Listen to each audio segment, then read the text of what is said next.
halkı. Bizimce iktisadi fazilet tarafına verilmişti. Reklamlar. Eyvallah.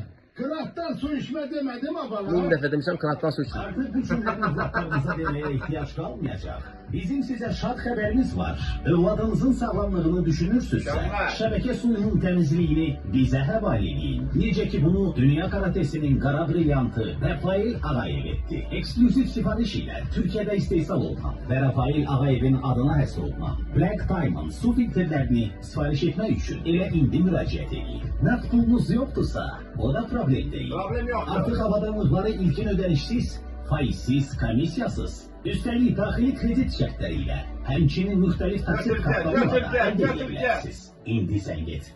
Kampanya mesul bitene kim itibarlıdır? Telefon 055 255 99 89. Eylesinler. Zəng vursunlar. Mükemmel. Zəng edin. Sen cevap. Hem zəng edin. Valla bax ilkin ödənişsiz. Dəmir şəxsiyyət məskəni göstərirsiniz. Heç bir şeydən ehtiyacınız qalmır. Faizsiz, həm belə bir təmiz, səliqəli, gətirlə quraşdırırlar, vəssalam olur, hər şey super. Sipariş edin. Development.